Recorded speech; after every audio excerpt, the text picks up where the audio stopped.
कि अटल की गलती, मोदी का सुधार, पुरानी पेंशन दे दो सरकार।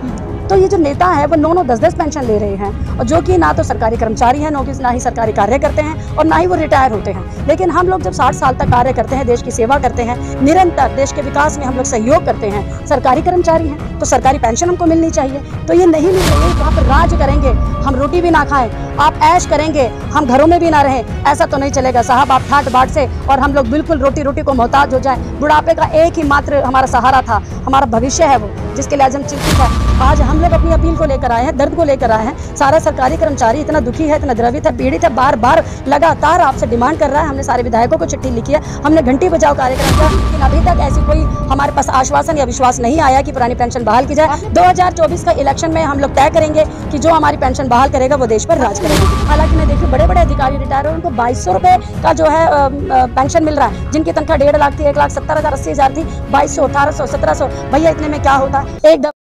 ललिता मैम क्या कहेंगी? ओपीएस जो है काफ़ी लंबे समय से आप लोग मांग कर रहे हैं, लेकिन अभी तक जो है कोई सुनवाई नहीं हो रही। देखिए, आज मौलाना आज़ाद के ऑडिटोरियम में भारत सरकार से जितने भी सरकारी कर्मचारी हैं वो तो उपस्थित हुए ही हैं, साथ में NMOPS के राष्ट्रीय अध्यक्ष, national movement for old pension के राष्ट्रीय अध्यक्ष विजय बंधु जी यहाँ उपस्थित हुए हैं, जिन्होंने हाल ही में पूरे देश की यात्रा की और जहाँ कहीं भी सरकारी कर्मचारी था उनको एकजुट कर एकत्रित कर लिया है।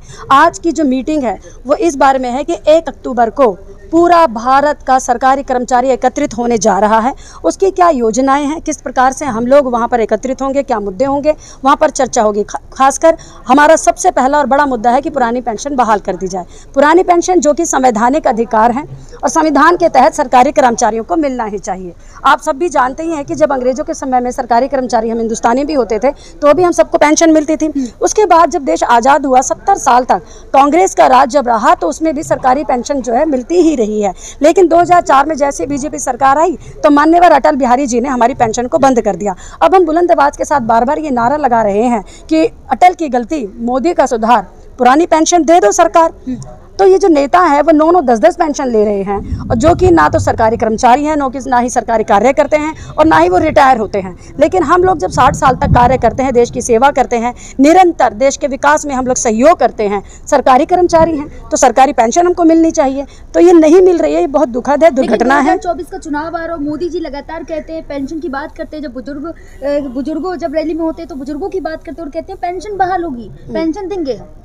देखिए, हम तो बार बार ये भी कह रहे हैं कि जो पेंशन बहाल करेगा वही देश पर राज करेगा, और पेंशन नहीं तो वोट नहीं। आज सरकारी कर्मचारी बहुत क्रोधित है, बहुत ही ज्यादा वो द्रवित है कि यदि सरकारी कर्मचारी वो बना है, निरंतर पूरी ईमानदारी जिम्मेदारी से देश की सेवा करें। आईएएस से लेकर पियून तक सबकी पेंशन बंद कर दी गई है। जो देश पर निछावर होते हैं, मर मिटते हैं, अपनी गर्दन कटवा लेते हैं, बॉर्डर पे बैठे जिनके बलबूते पर आज हम आज़ाद घूमते हैं, उनको भी पेंशन नहीं मिल रही है। ये शिक्षक और चिकित्सक, इनको भी पेंशन नहीं मिल रही है, बहुत दुखद है। लेकिन मैडम, जिन राज्यों में कांग्रेस है उनमें ओल्ड पेंशन स्कीम बहाल हो गई है जी, जैसे राजस्थान हो या हिमाचल हो जी, तो क्या लग रहा है? जी बिल्कुल, हमने तो कहा हम सत्ता बदलेंगे। मैंने कहा ना कि जो पेंशन बहाल करेगा वही देश पर राज करेगा। जो हमसे दावा वादा करता है कि वो हमारी पेंशन बहाल करेंगे और वो देंगे, तो हम तैयार हैं, वोट भी वही देंगे, वरना हम सरकार को वोट की चोट देंगे। सरकारी कर्मचारियों ने सारे में कह दिया, पूरा भारत एक हो चुका है मैडम। मैं वही आपको बता रहा हूँ कि 1 अक्टूबर को हम चेतावनी भी दे रहे हैं, विनम्र अनुरोध भी कर रहे हैं मान्यवर अपने सरकारी कर्मचारियों से, हमारे फाइनेंस मिनिस्टर से और अपने आदरणीय परम आदरणीय मोदी जी से कि 1 अक्टूबर को महारैली है।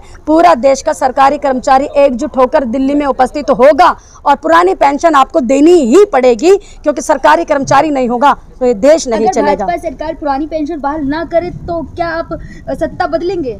इंडिया और एनडीए, देखिए अभी आपने कहा ना 5 राज्यों में सत्ता बदली है, तो बदलेगी। और कर्नाटक में अभी उन्हीं के ही मंत्रियों ने ऐलान किया था कि वो चूक गए, सरकारी कर्मचारियों को पेंशन देते तो शायद उनकी सरकार होती। आप राज करेंगे, हम रोटी भी ना खाएं, आप ऐश करेंगे, हम घरों में भी ना रहें, ऐसा तो नहीं चलेगा साहब। आप ठाट बाट से और हम लोग बिल्कुल रोटी रोटी को मोहताज हो जाएं। बुढ़ापे का एक ही मात्र हमारा सहारा था, हमारा भविष्य है वो, जिसके लिए आज हम चिंतित है। अरे हमारे बच्चे आएंगे तो हम 2 रुपये भी ना दें।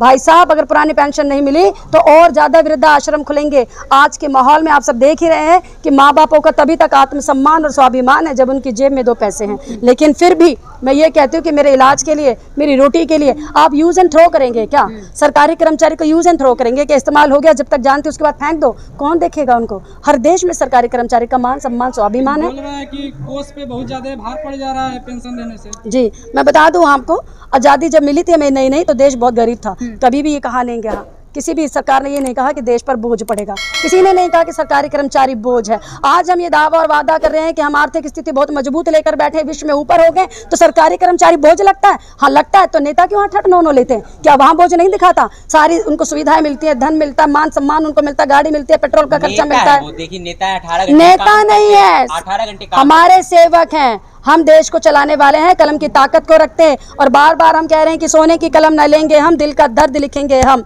और मजबूरी में ईमा बेचेंगे, इतने सस्ते नहीं हैं हम। और सरकारों को चेतावनी देते हैं कि तुम जोर लगा लो जितना भी है सीने में, हम बस दम लगाएंगे जो है पसीने में। पेंशन लेना बंद कर दे तो आप लोग मांग छोड़ देंगे? जी दोबारा बोले। अगर नेता अपनी पेंशन लेना बंद कर दे।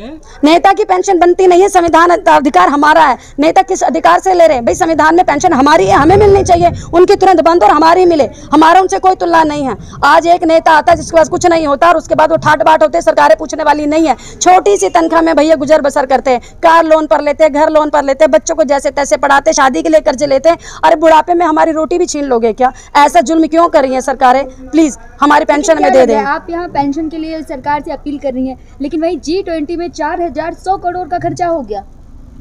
यही तो बात है कि देश में रहने वालों को क्या सुविधा, क्या सुरक्षा और क्या मिल रहा उनको। आज़ादी से 70 और 80वें साल में लगने लगे हम, आज भी मुद्दे वहीं के वहीं खड़े हैं, रोटी कपड़ा और मकान। सरकारी कर्मचारी त्राही माम करता है। आप देखिए जितने भी लोन पर कंपनियां चलती हैं, हमसे ही तो चलती हैं। से लोग आते हैं, सोने की थालियों में खाना परोसा जाता है।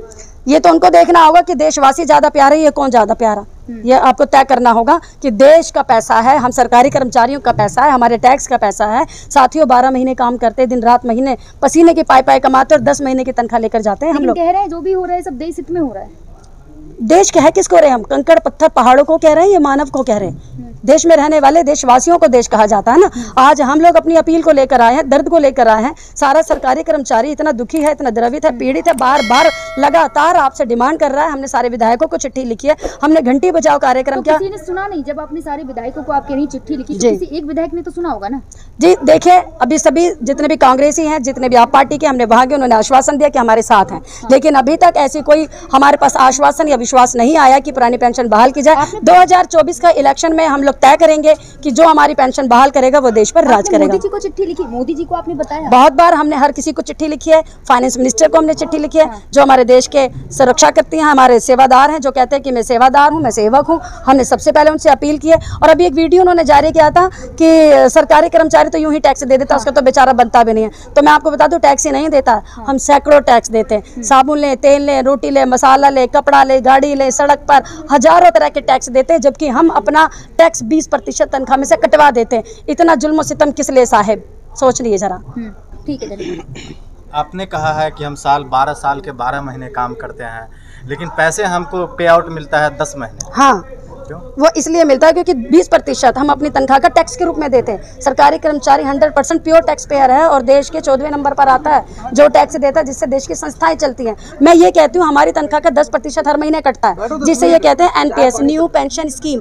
एनपीएस जो है, एनपीएस एक स्कीम है, पेंशन नहीं है। वो पैसा जो है हमारा शेयर मार्केट में दे दिया गया है। जैसे कि अभी आपने सोचा होगा LIC का पैसा डूब गया, मेरा पैसा 10% कटता है। वो 10 पुरानी पेंशन में जो पैसा कटता है GPF का, वो सरकार के पास होता है। साथियों, सरकार के पास होता है तो सरकार खुद भी इंटरेस्ट खाती है और इंटरेस्ट के पैसे में पेंशन देती है। लेकिन जो नया पैसा मेरा NPS के नाम से 10% कट रहा है, हर महीने मेरा 10,000 15,000 कटता है। आप सोचिए मेरी 30 साल की सर्विस में कितना पैसा हो जाता है, ठीक। लेकिन उसी पैसे का हिसाब लगा, हमारे पास पूरी कैलकुलेशन है। यदि सरकार हमको हमारा इंटरेस्ट दे तो हमारी पेंशन निकलती है। सरकार को अपनी जेब से कुछ भी नहीं देना है। हम अपने पसीने की गाड़ी कमाई मांग रहे हैं भाई, हम अपने बुढ़ापे का सहारा मांग रहे हैं। और जो NPS का पैसा शेयर मार्केट में, उसकी हमें कोई सूचना नहीं है। पैसा कहाँ है, कैसे खर्च होगा, कैसे मिलेगा कि नहीं मिलेगा। हालांकि मैं देख रही हूँ बड़े बड़े अधिकारी रिटायर हो, उनको 2200 रुपये का जो है पेंशन मिल रहा है, जिनकी तनख्वाह 1.5 लाख थी, 1,70,000 80,000 थी, 2200 1800 1700। भैया इतने में क्या होता है? एक दवाई आती है तो वो भी 4-4 हज़ार रुपये की आती है।